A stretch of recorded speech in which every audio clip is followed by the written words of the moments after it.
స్పష్టంగా ఆయన చెప్పడం జరిగింది. ఏదేమైనా అందరిని కలుపుకొని పార్టీ కష్టపడి ఖచ్చితంగా ఈసారి మనము ప్రభుత్వము ఖచ్చితంగా రావాలని నాకు ఒక సలహా ఇచ్చినాడు. ఆయన చెప్పిన సలహా మేరకు నేను ఖచ్చితంగా శాయశక్తులా పోరాడి నాకు ఇచ్చిన దీన్ని నెరవేరుస్తానని చెప్పి ఈ సందర్భంగా గుంతకల్లో పని చేసుకోమని చెప్పేశారా? చెప్పేసారు. ఆల్రెడీ చెప్పేసినారు పెద్దాయన. అందరం కూడా కలుపుకొని అక్కడ ఉన్న వాళ్ళందరూ కూడా కలుపుకొని నేను ఎక్కడైనా ఏదైనా చెప్పినా కూడా నేను అజాత శత్రువు కాబట్టి నన్ను ప్రతి ఒక్కరు ఆ నియోజకవర్గంలో నన్ను మనస్ఫూర్తిగా కోరుకుంటారనేది నేను చెప్పగలను. అంటే ఆలూరులో కూడా మీరు 2 సార్లు ఎమ్మెల్యే గెలిచి ఉన్నారు. ఆలూరు కూడా ఏమైనా చూడమని చెప్పారా చంద్రబాబు మీకు?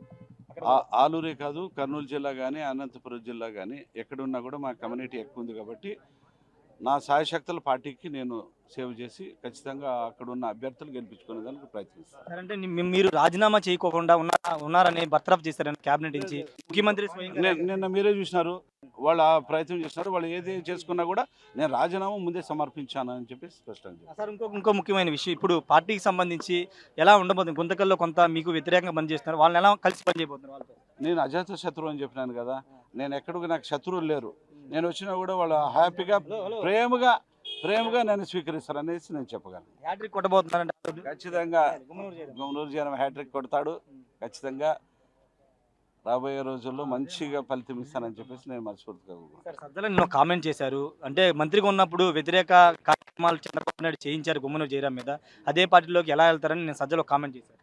ఇప్పుడు చేయించిండేది నేను ఏ పార్టీలో ఉన్నాను అప్పుడు, మరి వాళ్ళు చెప్పింటే నేను ఒకళ్ళు చేసినాను అన్ని విధాలుగా. ఏదేమైనా కూడా పార్టీలో అప్పుడు ఉన్నా కాబట్టి మాట్లాడడం జరిగింది. ఏదేమైనా ఎక్కడున్నా నేను కరడుగట్టినగా సేవ అందించేదానికి ఈ గుమ్మనూరు జనం ఎప్పుడు కరడుగట్టిన తీవ్రవాదిగానే పనిచేస్తానని చెప్పి ఈ సందర్భంగా మనం మొత్తంగా ఒకటే చెప్తున్నారు, కరుడుగట్టిన తీవ్రవాదిలాగా పనిచేస్తాను పార్టీలని గుమ్మనూరు జయరాం చెప్తున్నారు.